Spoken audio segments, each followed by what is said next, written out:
And welcome back to the Law&Crime Network. I'm your host, Amy Dash, and I'm here with Adam Sostrin, who is a criminal defense attorney. Amy, great to be here. Thank you. And joining me on Skype, I also have Mark Eiglarsh, who is a criminal defense attorney as well. Mark, Hello, are you there? How are you? My mom used to call it Eiglarsh, but close enough, you know. I'm having trouble. Oh, there you go. There you are. Hello. How are you? I'm choosing to be wonderful. How are you? I'm choosing to be fantastic. How about that? It's not a war. It's okay. There's room for all our love. And how about you, Adam? Are you fabulous? I'm choosing to be. Yes. Yeah. Make that affirmative choice. Thank you guys for joining me. So let's just talk about this very, very interesting interrogation tape. Yes. This man, Todd Kendhammer, he is proclaiming with zest that he is innocent. Correct. He is very adamant that he had a wonderful relationship with his wife. That he says they never argued in 25 years. They never had a heated argument, and he even tells the police officers, you can go and ask everyone who knew us, and they will confirm. Never had a heated argument in 25 Well, you years. find that hard to believe. I find that hard to believe. Why? They're in Wisconsin. Maybe they don't have a lot of stress out They there. have cheese, they have cranberries, and they have beer. So, do you think the evidence that the injuries don't match the story, is that enough, would you say?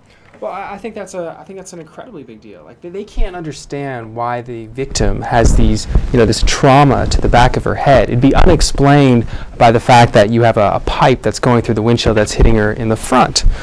So that's not making any sense. Right. And they're also talking about the blood. Mm-hmm. Why is it the fact that there's blood that's on the windshield, on the outer windshield, not the inner part of the vehicle? That doesn't make sense either. Right. So there are all these parts of the story that sort of aren't matching up with the injuries to the victim, and that's what we've been playing with for the past couple hours. But Mark, does that imply homicide?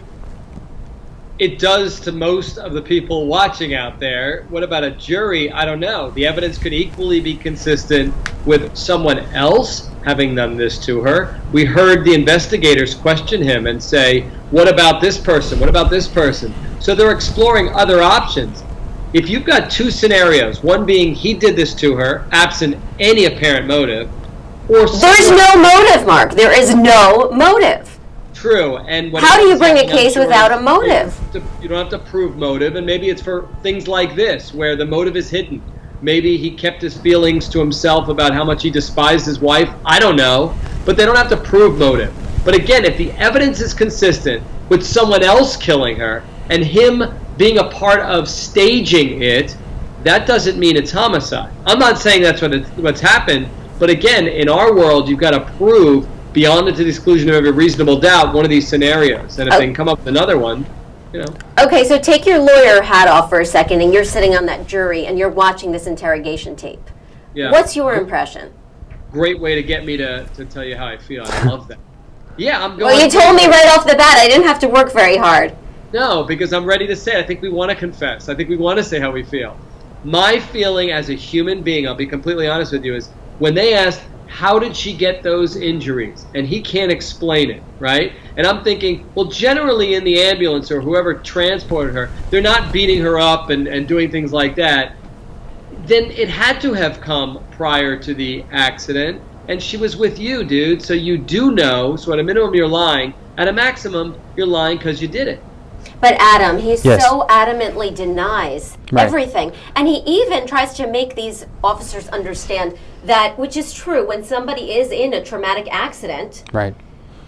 it's hard to remember these little details. They ask him, well, why was there blood on the outside Sure. of the windshield? He just really seems dumbfounded. Right. He doesn't know the answer. And he says, I don't know what you want me to tell you. I don't know. Well, I mean, arguably that's sort of his game face, right?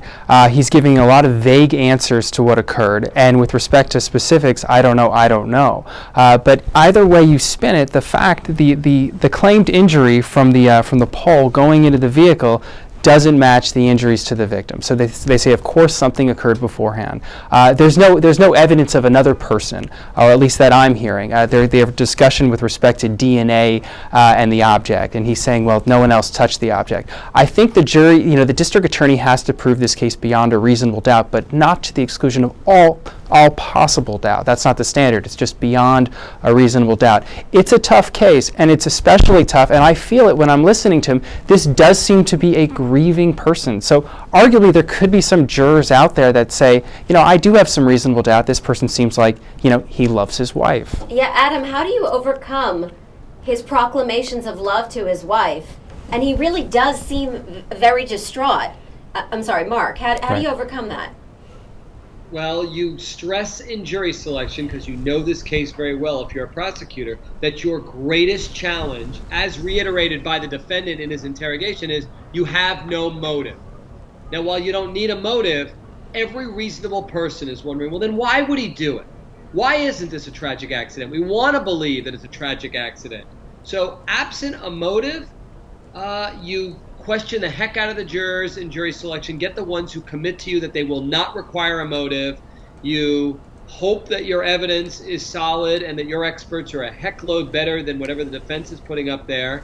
And you hope you have a strong enough case. Okay, we are going to throw to a clip right now to fix some audio issues, but I want to thank Adam for being with us. You're starving. I am so starving. Lunch. I'm New York, Italian food or something, so that's the plan. You were on with Jesse in the morning. I was. And you're visiting from Los Angeles, so I am. Pick a good place. I will. And thank you for being with us. And Thanks for having me. Thanks, Mark. So now we'll be back with Mark in a minute, but let's just watch some of the opening arguments from this case. Husband wants to know if he can ride with you guys down. No. Okay. Tri-State said they do not want you to ride down there with them. We'll get you down to the hospital. What hospital is she going to? What do you use? Lutheran. Okay. We'll get you down there. Okay. Come on up here. Come on, Todd. Tri-State said they do not want him to ride down with them, so he needs to go down to Lutheran with him.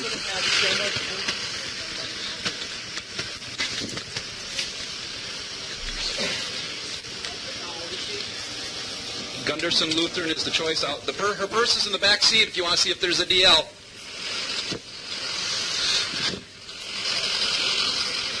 Did I say that? Gunderson Lutheran, right? Was trans? Yes. You okay?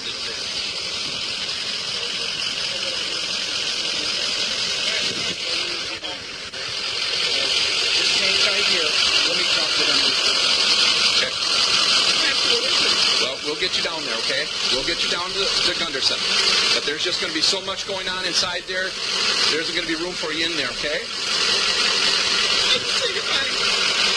I'm through with it, please. If they won't allow you in there, I can't force them to let you be in there, but we'll get you down there, okay? Todd, I can't. Is she okay? I can't tell you that. I don't know. I'm not over there. Why don't you stay right here? We'll just stay right here. I know this is hard, but I can't let you in there right now, okay? They're working on her.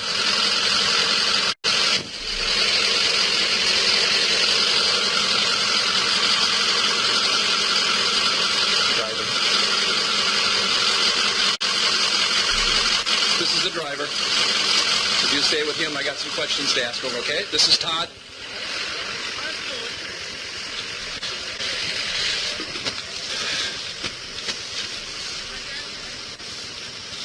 You got somebody with him? No, he has a couple. Stratman's not with him? Stratman's not. Wickman's by himself right now.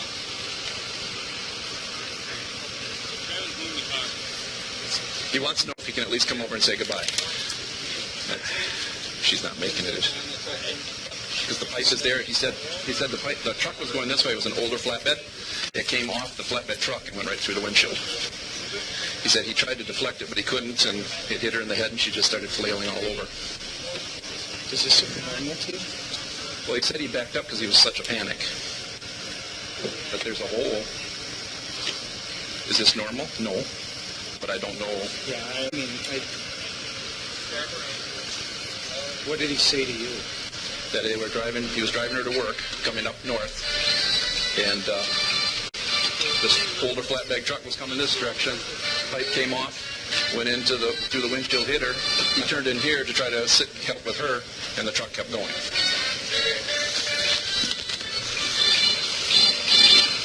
West Salem Police, this is Lance. Yeah. No, I'm out on a real bad accident out here on M and Bergen Coulee. Maybe, what? Yep, all right, bye.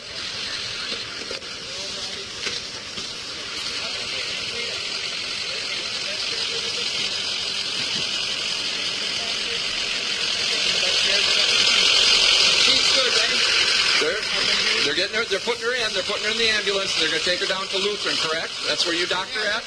Okay. Nope, they will not let you drive in there.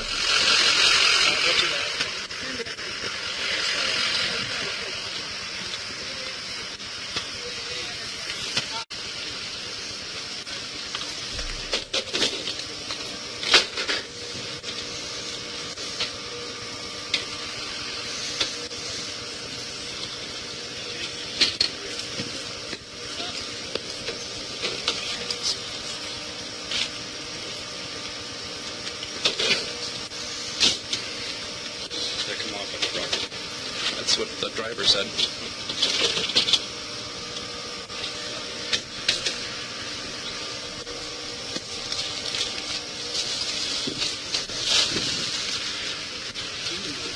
Yes, I know Todd. He looks familiar to me, but I don't know. Kendhammer's the one. Brandon Kendhammer works for us. I think it's a cousin or an uncle. She works at. And welcome back to the Law&Crime Network. I'm your host, Amy Dash, joined by Mark Eiglarsh on Skype. Mark, are you there? I am, Amy. How are you? I'm having trouble hearing Mark a little bit. Thank you. Feedback? Yep, good. We fixed our audio issues. Thank you so much for your patience. So I just want to talk a little bit about Todd Kendhammer's interrogation. And towards the end of it, the detectives are talking about, they're saying, very sternly warning him, we have gotten search warrants and we're going to go through your computers and your text messages and your emails and we want to search Barbara's phone. And his response to that was basically, go right ahead. I wish you the best of luck with that. That doesn't seem like somebody who's on the defensive. Doesn't surprise me. Think about it. Either this was a tragic accident and he had nothing to do with her murder, put that aside for a second, or he's a cold-blooded killer who didn't come up with a traditional way. He planned to have some pipe come in and kill her. But the detectives posed something like that to him, and his response was, why would I even have a pipe? If I was going to kill her, why would I do it in this way? It's a very elaborate scheme. You really think he's that sophisticated? That's not the issue. Let's assume for a second he is that sophisticated. That kind of guy wouldn't leave around any evidence for anyone to find. That's why one of the reasons would be when he said go ahead and search, it's because at that point, yes, he was sophisticated enough to get rid of any evidence, assuming he's... Okay, so there's no motive, right? We talked about that. Not that I'm aware of. So you said that, okay, maybe the argument is that the motive is hidden. You really think that's going to go over well with the jury? No. But what else do you do? So is that the weakest part of the case, would you say? 100%. The weakest part for the prosecution clearly is motive, and the weakest part for him is he can't explain those injuries that are inconsistent with a pipe. Do you think, if he is this cold-blooded murderer, that a cold-blooded murderer would head to Cranberry Fest? I mean, the circumstances, just he's headed to a festival where there are cranberries with his wife. Right. Does this sound like a cold-blooded murderer to you? And he decides to kill her viciously on the way to Cranfest? It seemed like... Listen, if you handed me a movie proposal and it had that scenario in it, I'd say this doesn't seem right. A cold-blooded killer wouldn't do that. But that's make-believe. In real life, we never know what somebody's really like. Is he capable? Of course he is. Does the evidence support the state's version of events? Beyond a reasonable doubt, yet to be seen, but it does to some extent. Well, when you say is he capable, certainly he is. I mean, anybody's capable of anything, right? That doesn't mean that we're going to go around and pressure people into admitting that they're killers. It seemed like in the interrogation, the officers were really trying to get at him mentally. Towards the end, when they saw that they weren't getting anywhere, and he said, I don't have the answers, they started leading him. They started saying, yes, you do. You have it up there. Almost as if they're saying, tell us what we want to hear. Right. Was that appropriate? Well, listen, it is appropriate when the detectives believe 100% that he's guilty of murder and that they tried it in the most non-leading way. They know they're getting to the end of this, and they're like, you know what? We might as well try it in the leading way and go to plan B, C, D, and F. It's better than nothing. And so they tried it, and that didn't work. Well, they said, though, they were insinuating that it's not very likely that a pipe would fall off the back of a truck in Wisconsin. But these things do happen. Just on a personal note, I have a friend, a carpet fell off of a truck, hit his windshield. He happened to have a sunroof open, and he wasn't wearing a seatbelt, and he went flying through the roof all the way over 4 lanes, fell into a ditch. Sounds like an unbelievable story, but it happened, and he survived. I doubt the truck was hanging around after the carpet flew off the back. The guy doesn't look like the most sophisticated fella, but he knows better than to say Martians came down, beat her up, and then something happened. In other words, he's definitely getting you and others to slightly consider the possibility because, yes, those things do happen. So the best lies are based on half-truths. Those things do happen.